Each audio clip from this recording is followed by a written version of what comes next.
भिलाई नगर निगम 2025-26 को लेकर सामान्य सभा पर विशेष बैठक आयोजन की गई। इसके बाद बजट पर दोनों पक्षों ने अपना पक्ष रखा। पक्ष विपक्ष की बहस के बीच सर्वसम्मति से भिलाई नगर निगम के महापौर नीरज पाल ने लगभग 800 करोड़ रुपए का बजट पेश किया। बजट पेश से पहले पक्ष विपक्ष में जमकर बहस हुई। सामान्य सभा में पक्ष विपक्ष ने क्या मांग की, देखिए पूरी रिपोर्ट। ये बजट को रोका नहीं जा सकता, बजट को गिरा नहीं सकता। बजट आपको प्रस्तुत करना है और बजट प्रस्तुत होगा और बजट को हम पारित भी करेंगे, यही परंपरा है। लेकिन इस बजट में बहुत सारी ऐसी चीजें हैं जिसपे सार्थक चर्चा होना आवश्यक है। जैसे मैं अभी देख रहा था कि फ्री होल्ड की राशि या जो हमारी प्लॉट जो नीलामी हुई है उसकी राशि, उसमें एक चीज देखने के लिए मिली अध्यक्ष महोदय कि हमारी जो फ्री होल्ड की राशि है उसका आवंटन किस किस चीजों में किया जा सकता है, इसको लेकर के राज्य सरकार की एकदम क्लियर गाइडलाइन है। लेकिन उस राज्य सरकार के द्वारा जो गाइडलाइन दी गई है उससे बाहर जाकर के वो फ्री होल्ड की राशि का अगर खर्च किया गया है तो इसका जिम्मेदार कौन है? बिना सक्षम स्वीकृति के आप उसको कर सकते हो क्या?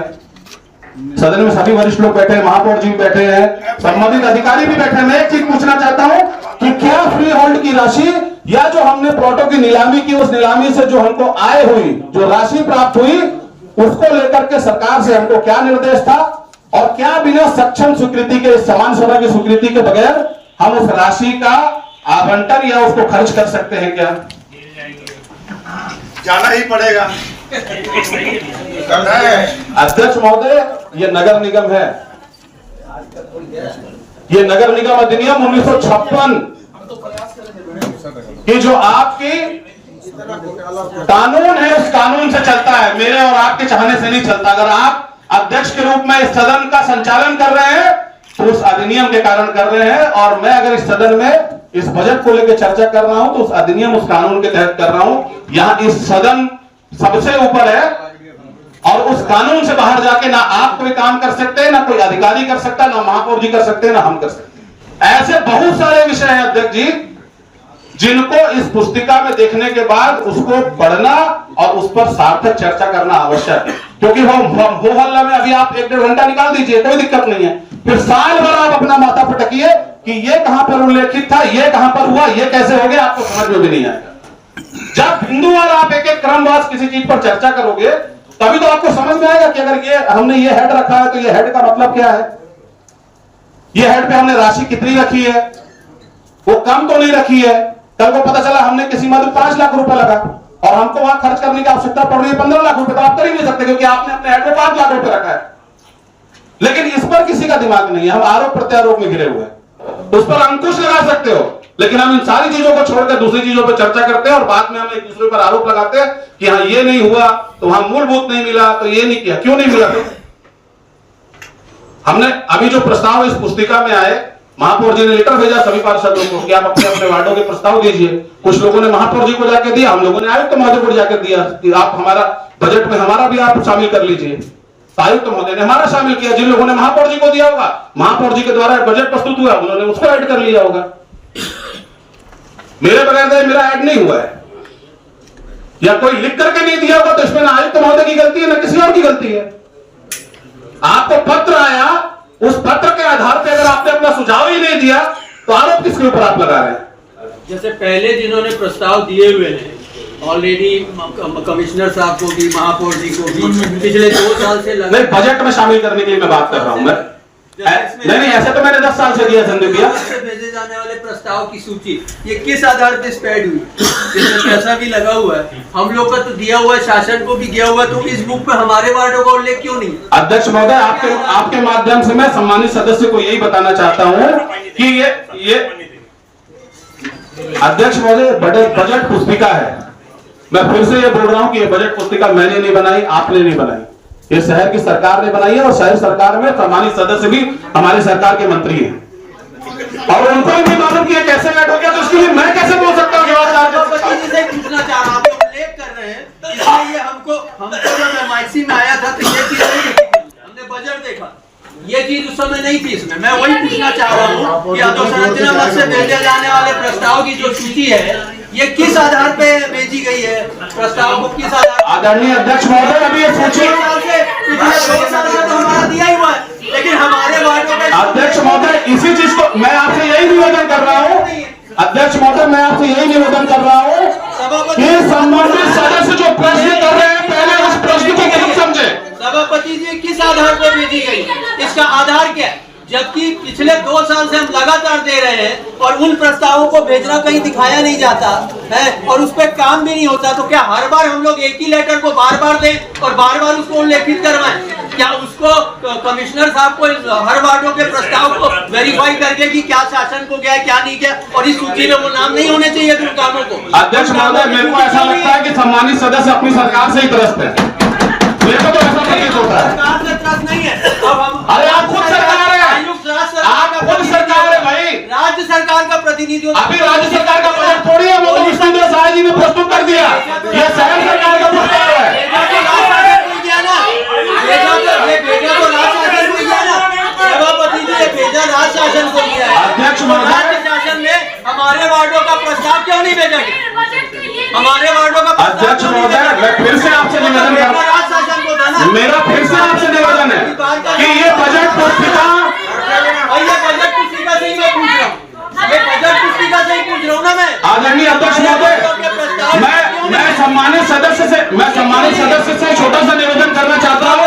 इसका जवाब दो। अध्यक्ष महोदय, मैं सम्मानित सदस्य से छोटा सा निवेदन करना चाहता हूँ कि बजट पुस्तिका का पहला पन्ना, जो सामने का पेज है, उसको पढ़िए, उसमें क्या लिखा है। आप पहले पन्ने में पढ़िए, क्या लिखा है उसको पढ़िए, क्या लिखा है उसको पढ़िए। हमारा भी क्यों नहीं गया? अध्यक्ष महोदय, नगर पालिक निगम भिलाई आय में और अनुमानित बजट, संशोधित बजट महापौर नीरज पाल जी के द्वारा प्रस्तुत किया गया है, हमारे द्वारा नहीं किया गया। अध्यक्ष महोदय, यही तो मैं उनको समझाना चाह रहा हूं कि आप सरकार के मंत्री हो और इस बजट पुस्तिका में जो आपने प्रस्ताव रखा है उसको आप शासन से मांगेंगे, ऐसा बोल रहे हैं। मिल गया नहीं बोल रहे हैं, मांगेंगे। अरे नहीं, अरे और आपको अभी जो सदन में चर्चा चल रही है, अगर जिसको भी यहाँ बैठे सदस्य को अगर लगता है जुड़वाए, तो बार बार महापौर जी, आप ही के महापौर जी तो बोल रहे हैं कि जोड़ दीजिए, जुड़वा दीजिए। जुड़वाइए, कौन मना कर रहा है आपको? आप पत्र लिखकर आयुक्त महोदय एवं महापौर जी को दे सकते हैं। आपके जो भी सुझाव है उसको जोड़ा जाएगा उसमें। अध्यक्ष महोदय, मेरे सवालों का बस मेरे को जवाब चाहिए और कुछ नहीं चाहिए।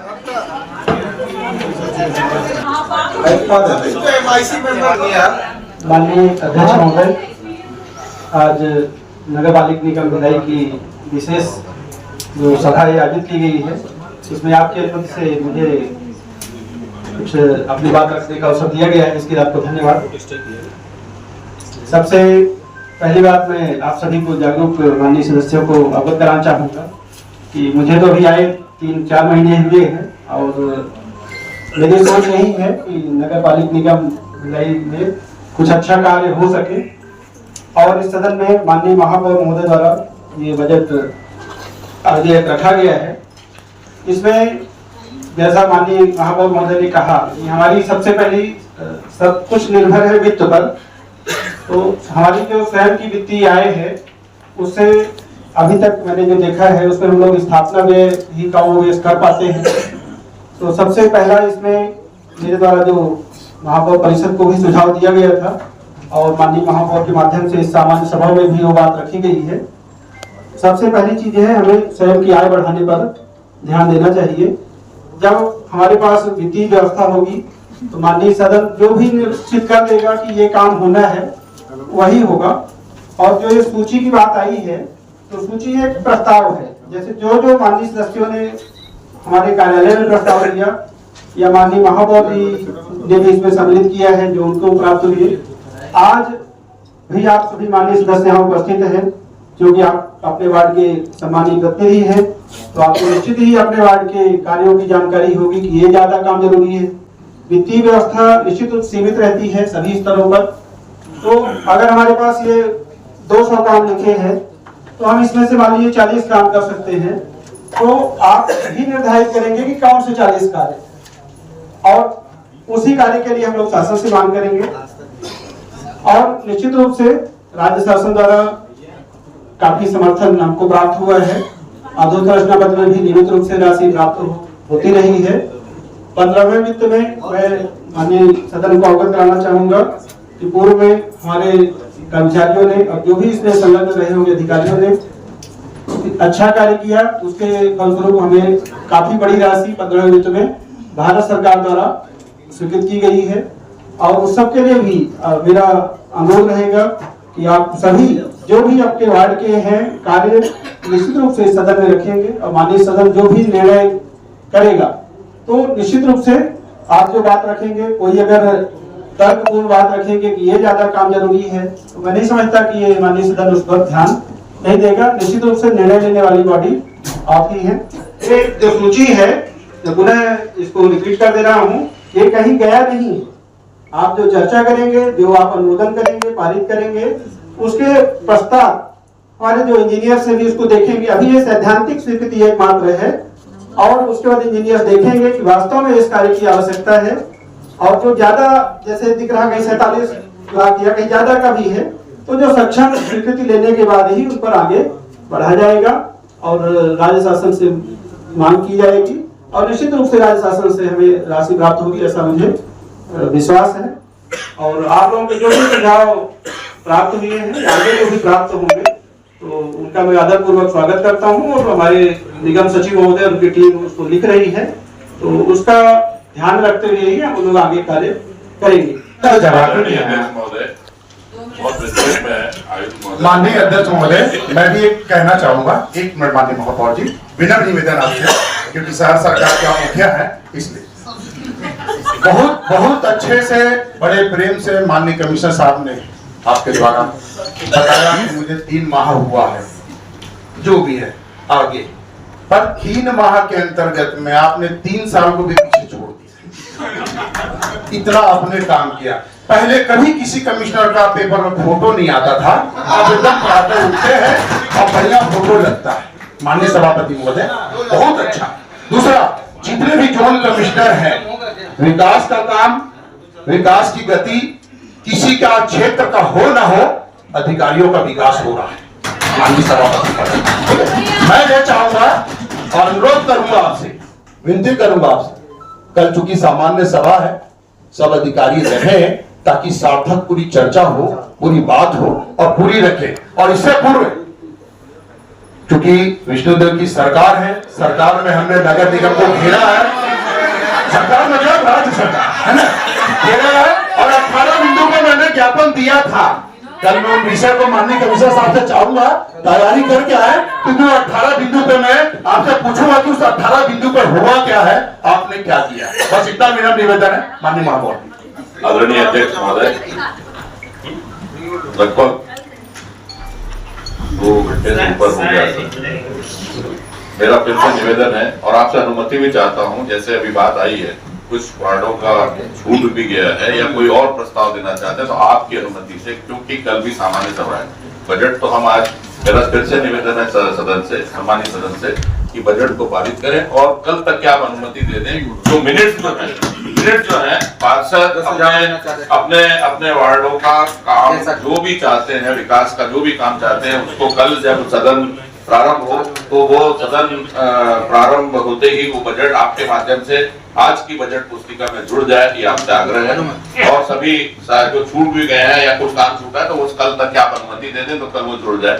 दूसरा, मैं आयुक्त महोदय को भी ये बताना चाहता हूँ, आपने बहुत विस्तृत में पूरा जो विषय था उसको रखा, लेकिन आयुक्त महोदय आपके माध्यम से मैं आपको बताना चाहता हूँ कि आपको ये बात समझनी पड़ेगी कि आपने अभी एक बोलते बोलते शायद आप हो सकता है बोल गए होंगे कि इस पुस्तिका में आने के बाद अधिकारी देखेंगे। तो मैं बताना चाहता हूँ इस नगर निगम का सबसे बड़ा अगर कोई अधिकार है तो सामान्य सभा को है, सबसे बड़ा सदन ये है। अगर यहाँ कोई बात लिखी गई है तो आपको उसको कार्य योजना में लाना है। आप उसके पहले प्रस्ताव बना लीजिए, काट दीजिए, वो आपका अधिकार हो सकता है, लेकिन इस सदन ने जो पारित कर दिया उसको राज्य शासन के नीचे कोई भी उस पर कोई हस्तक्षेप नहीं कर सकता है।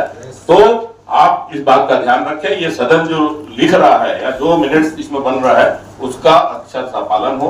यहाँ होने के बाद आप बोलेंगे कि अधिकारी देखेंगे वार्ड में किसकी प्रायोरिटी है नहीं है, तो ये ऐसा नहीं होता है।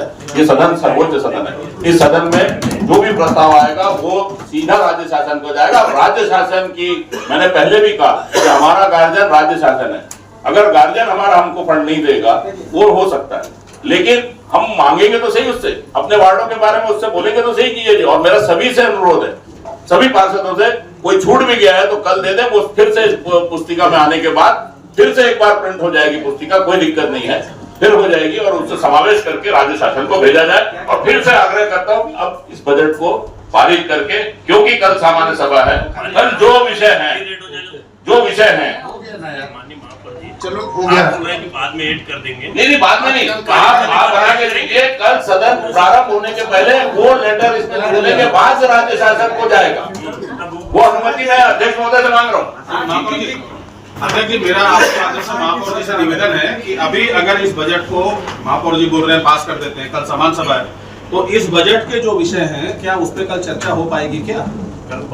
देखिए, मेरा आपके माध्यम से सामान्य व्यूज जी से आग्रह है, क्योंकि कल एक ऑफिस का दिन है, उसके बाद 3 दिन छुट्टी है और बजट हमको 31 तारीख के पहले भेजना है, शासन को भेजना है, ये हमारी अनिवार्यता है। इसके लिए लगातार हम प्रयास कर रहे थे। मैंने आयुक्त महोदय को पहले भी पत्र लिखा कि समय पे हो जाए, लेकिन कुछ ना कुछ रीजन से लेट होता गया। तो मेरा आग्रह है कि बजट को आज पारित किया जाए। आप जो अपने जो भी विचार या जो विकास के काम जोड़ना चाहते हैं, कल सदन जब प्रारंभ होगा तब आपकी अनुमति से वो आज की पुस्तिका में हो जाएगा।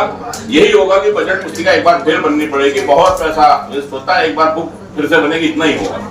माननीय सभापति महोदय, हो गया, आप पारित करिए, बाकी हम भी इसका समर्थन करते हैं, इस बजट का हम भी समर्थन करते हैं। हम प्रस्ताव को कृपया पारित करें। बजट को सर्वसम्मति से पास किया जाता है।